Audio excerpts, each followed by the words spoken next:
Arizona baseball drops a game that was very winnable. What happened, and what does that mean going forward?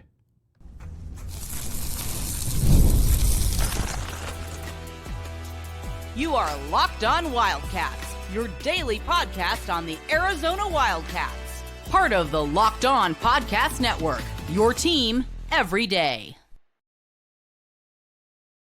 Thanks for keeping it Locked On Wildcats and making this your first listen of the day. I am your host, Mike Luke, Locked On, your team every day. All right. Arizona loses to Coastal Carolina, and this was in tough fashion. Can't be very excited about how this played out because there was nothing really good about it in that Arizona could have easily won this game, and it didn't. So how do we get here, and what does this mean going forward then? First, this was a game, like I said, you had Owen Krankowski on the mound to begin the game. This was a game that, like I said, it felt like Arizona should have been able to get. And it did not get that victory, obviously. So that part is obviously frustrating. Excuse me. I think the thing that you look at it, and there were some odd moves, and there were some odd situations where Arizona just left men on base. Let's talk about it. Arizona had bases loaded with no outs and got one run out of it. That just can't happen. A strikeout, a fly out.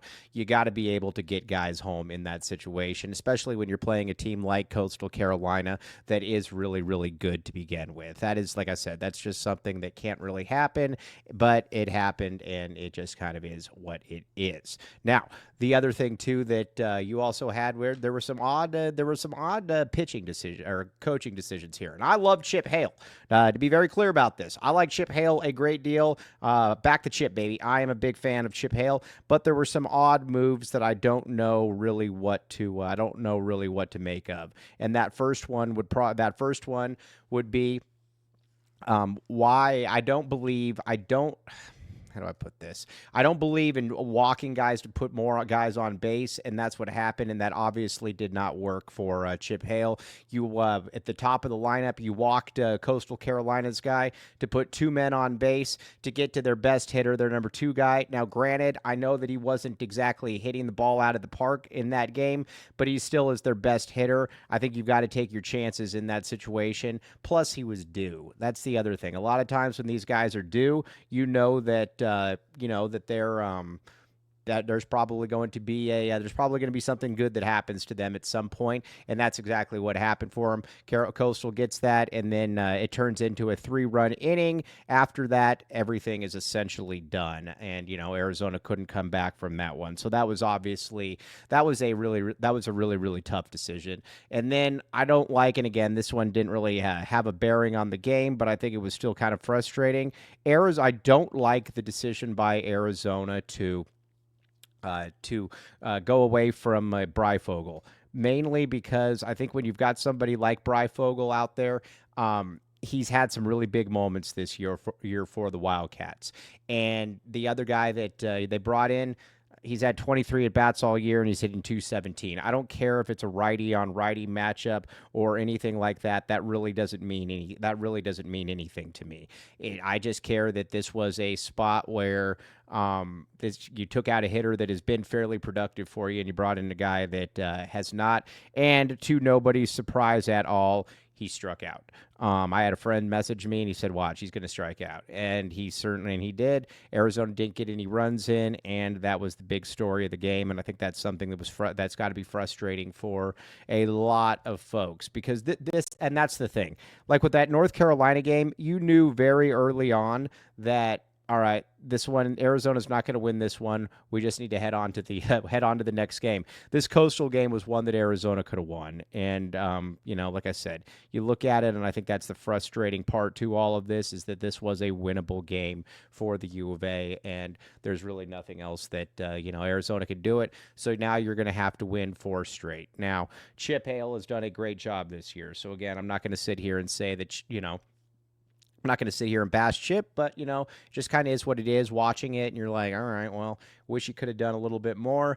Also, like I said, there were some odd decisions that I don't quite get, but he knows a lot more than about baseball than I do. Now, the other one too that we got to talk about here is where exactly is Arizona when it comes to its best player and what to do about him, because he's obviously dealing with an injury, but at the same time, there's something you got to wonder exactly what to do going forward. But first, Monarch Money, my friends. Monarch Money. All right, here's the deal with Monarch Money. Ever check your bank account and wonder, where did all my money go? Between dining out, shopping online, and entertainment, it's easy to lose track. That's where Monarch Money comes in, your personal CFO, giving your full visibility and control over your finances. Again, surprising insights, all in one convenience, easy collaboration. Takes control out of your finance. Take the control of your finances with Monarch Money. The cool thing about it too, it's all in one. You don't got to go to like 35 different situations and be like, all right, well, this, or that. You don't have to do any of that. Monarch Money has you covered. Instead of using multiple apps, you can use Monarch to check it in its easy collaboration. Managing money with your partner is smoother than ever. You can track and personal accounts, set goals, and stay on the same page without the stress.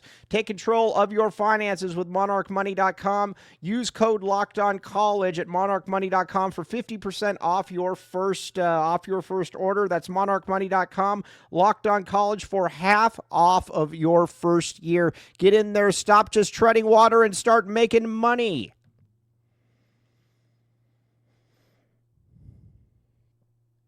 Thanks for keeping it locked on Wildcats and making this your first listen of the day. I am your host, Mike Luke. All right, now, let's talk a little bit about where we are now when it comes to the grand scheme of Brendan Summerhill. Brendan Summerhill is a flat-out stud.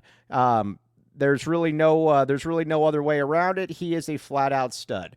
But he is obviously hurt right now, and that's something that is obviously playing into Arizona. And again, he's hitting into double plays. He's not able to get the ball where he needs to be able to get the ball. And that's just, I think we're kind of at the point now where is he just being a distraction? Not a distraction, excuse me. Is he hurting the team by being out there? You got to give the guy a lot of credit for trying to be out there, but at the same time, you've also got to know sometimes you got to know when to fold them, know when to walk away, know when to run. I thought that was pretty good. You've got to know, you just got to know that. And again, Arizona isn't very deep. It doesn't have a ton of options. So that's something that, obviously I think that you got to kind of keep in mind. But right now, that's kind of where we're at with Arizona is that Brendan Summerhill, you need him to be playing like a first round pick, and he's been awful.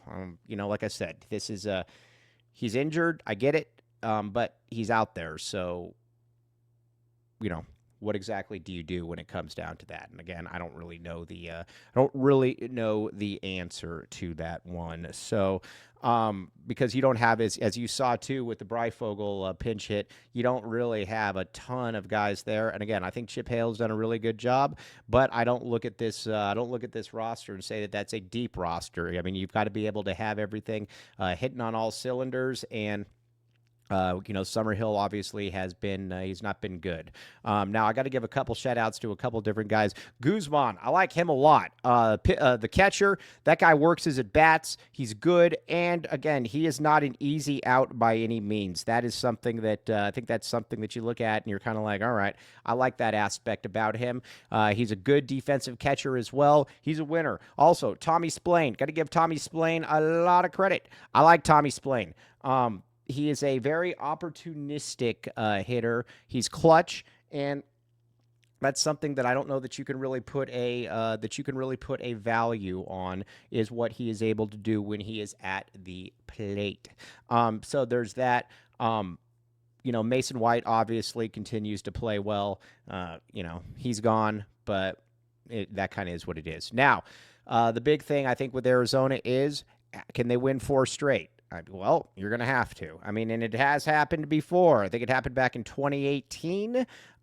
So again, and two of Arizona's championships in 76 and 80. Shout out Andy Bryant on this one. Were Arizona won and lost the first game. So it has happened before. It's just going to be a bear because you're going to have to play Louisville. You're probably going to have to play Louisville / Oregon State, and then you're going to have to play some other teams as well. You're going to have to play some other teams as well, and I think that's where it's kind of I think that's what's kind of interesting about this. Now, Arizona can beat Louisville, and again, at this time, it's just a one-game proposition. You win one game, then you got to win another. You win another, win another. Obviously, you don't have margin for error, but you just got to take that one game at a time. And again, this team has shown that it is a how do I put this? It is an opportunistic bunch. I will put it at that. I will put it at that. It is an opportunistic bunch, and so I can't really sit here and say that Arizona doesn't have a chance, because they have shown so far that they do have a chance. Now let's talk a little bit about then what the season would mean either way.